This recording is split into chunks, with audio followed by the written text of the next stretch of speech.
Can you be spiritual without believing in God? It's a question that sits at the intersection of philosophy, personal identity, and cultural tension. For generations, spiritual and belief in God were seen as inseparable, as if one couldn't exist without the other. But as the world shifts, so does the language we use to understand ourselves.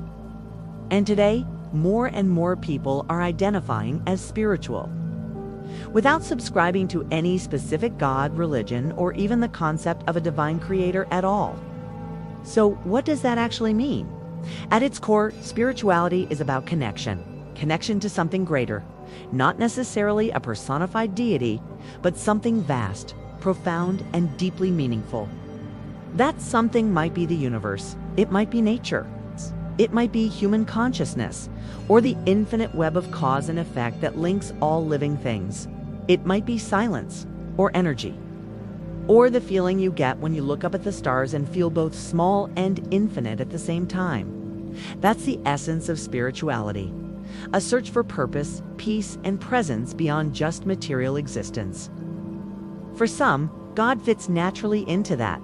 For others, especially those who've been hurt by organized religion, it's questioned its inconsistencies or simply never resonated with traditional doctrine. Spirituality becomes a path without a deity, but still filled with awe, reverence, and intentional living. Think about meditation. When someone sits in silence, focuses on their breath, becomes aware of their thoughts without judgment, they're tapping into mindfulness. They're shifting out of ego, out of noise, and into stillness. That experience is spiritual. It creates clarity.com and often deep healing. And yet it doesn't require belief in a God, just presence, just awareness, just you with yourself in the moment. Or consider acts of kindness, compassion, forgiveness, gratitude. These are core to most spiritual traditions. But you don't need a belief in God to embody them. You just need intention. You just need to care. You just need to choose love, even when it's hard. Some people find transcendence in music, in nature, in poetry, in moments of complete silence. Others feel it while grieving, falling in love, holding their child, or staring into the ocean. These moments don't need theological explanations to be sacred. They just are. That's not to dismiss belief in God.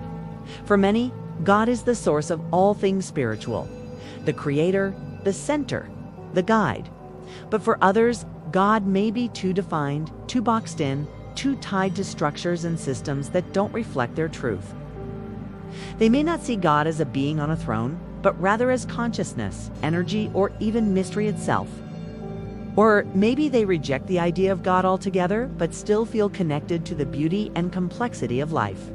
And here's where it gets powerful. Spirituality without God allows room for exploration, for uncertainty, for the idea that not everything has to be answered, named, or labeled. It allows someone to feel grounded, connected, and whole, without needing to subscribe to a single belief system. It's about experience, not doctrine. So, yes, you absolutely can be spiritual without believing in God. Because spirituality isn't about having all the answers. It's about being willing to ask the questions, to explore meaning, to stay open, to feel deeply, to live intentionally. And most of all, to recognize that there is more to this life than what meets the eye. Maybe that more isn't God in the traditional sense, but it is still sacred. And maybe, just maybe, the divine doesn't require belief, only awareness. So whether you pray to a deity, meditate in silence, talk to the stars, or just walk barefoot in the grass and feel alive, you are, in your own way, deeply spiritual. And that is enough.